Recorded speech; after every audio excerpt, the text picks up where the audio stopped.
بسم اللہ الرحمن الرحیم۔ اللہم صلی اللہ محمد وآل محمد۔ السلام علیکم ناظرین، میری ویڈیو اچھی لگے تو لائک و سبسکرائب کر لیں۔ آج میں آپ کو بتاؤں گی کہ حضرت ذوالکفل علیہ السلام کون تھے۔ حضرت ذوالکفل علیہ السلام برگزیدہ نبی تھے۔ ان کا اصل نام بشیر ابن ایوب علیہ السلام تھا۔ آپ شام اور روم پر مبعوث ہوئے تھے۔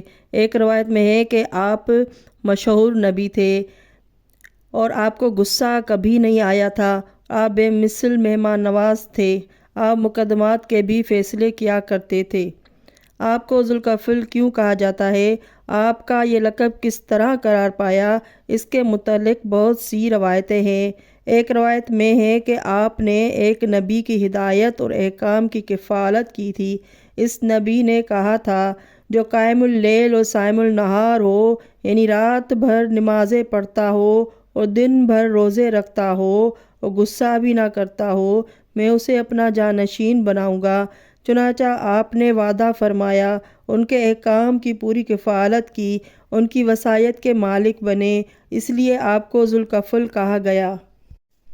ایک روایت میں ہے کہ آپ درجہ نبوت پر فائز ہونے سے پہلے شام کے ایک بادشاہ کے وزیر تھے۔ اس بادشاہ کو بنی اسرائیل سے سخت دشمنی تھی۔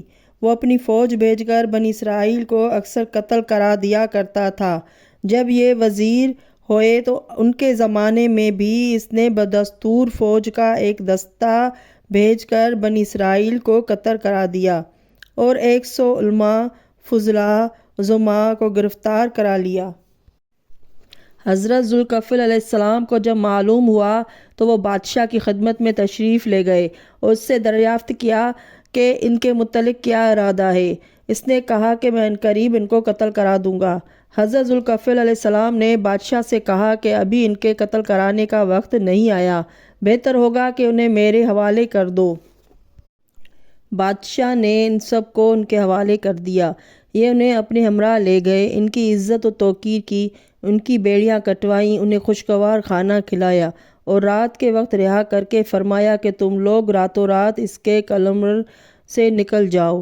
وہ سب کے سب جان بچا کر بھاگ گئے۔ پھر صبح کو حضرت ذوالکفل علیہ السلام نے ایسی صورت اختیار فرمائی کہ بادشاہ ناراض بھی نہ ہو، ان کی جان بھی بچ گئی۔ اسی کفالت کی وجہ سے آپ کو ذوالکفل علیہ السلام کہا گیا اور آپ کو درجہ نبوت پر فائز کیا گیا۔ ایک روایت میں ہے کہ خداوند عالم نے آپ کو حکم دیا کہ آپ عمالقہ کے ایک بادشاہ کنعان کے پاس جا کر اسے راہ راست پر لانے کی صحیح کریں۔ چنانچہ حضرت ذوالکفل علیہ السلام اس کے پاس تشریف لے گئے اور اس سے ایمان لانے کی خواہش کی۔ اس نے کہا کہ میں اب ایمان لا کر کیا کروں گا، جبکہ بے انتہا گناہ کر چکا ہوں۔ مجھے یقین ہے کہ اب ایمان لانا بالکل بے سود ہے۔ حضرت ذوالکفل علیہ السلام نے فرمایا کہ ایسا نہیں ہے، اگر تو ایمان لائے گا تو خداوند عالم تجھے بخش دے گا اور نعمات جنت سے متنعم کرے گا۔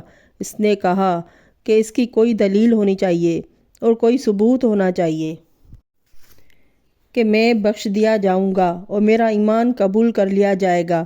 حضرت ذوالکفل علیہ السلام نے فرمایا کہ میں اس کی ضمانت دوں گا اور کفالت کروں گا۔ اس نے کہا کہ اگر ایسا ہے تو میں ایمان لاتا ہوں۔ چنانچہ وہ ایمان لایا اور حضرت ذوالکفل علیہ السلام نے اس کو ایک نوشتہ ضمانت دے دیا۔ وہ ترک سلطنت کر کے گوشہ نشین ہو گیا اور عبادت میں رات دن گزارنے لگا، یہاں تک کہ اس کی موت کا زمانہ آ گیا۔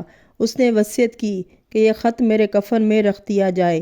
چنانچہ وہ خط اس کے کفن میں رکھ دیا گیا اور آپ خدا نے اسے بخش دیا، اسے جنت میں بلند مقام پر فائز فرمایا۔ وہ لوگ جو کفن میں خط رکھنے کے واقعے سے واقف تھے اور بر وقت موجود تھے، سب کے سب مسلمان ہو گئے۔ اسی ضمانت اور کفالت کی وجہ سے آپ کا لقب ذوالکفل علیہ السلام ہو گیا۔ جس طرح ہر نبی نے حکم خدا سے اپنا جانشین اور ولی عہد مقرر کیا ہے، اسی طرح حضرت ذوالکفل علیہ السلام نے بھی اپنا جانشین مقرر کر دیا۔ تاریخ میں ہے کہ حضرت ذوالکفل نے اپنے موت سے پہلے اپنے بیٹے عبدان کو اپنا جانشین مقرر کر دیا۔ حضرت ذوالکفل علیہ السلام بعثت کے بعد سے مسلسل تبلیغ دین کر رہے تھے کہ داعی اجل آ پہنچا اور آپ نے لبیک کہہ کر ملک بقا کی راہ لی۔ انا للہ و انا الیہ راجعون۔ آپ کی عمر 95 سال کی تھی۔ اللہم صلی اللہ محمد وآل محمد۔ ناظرین، میری ویڈیو اچھی لگے تو لائک اور سبسکرائب کر دیں۔ اگلی ویڈیو تک کے لیے اللہ حافظ۔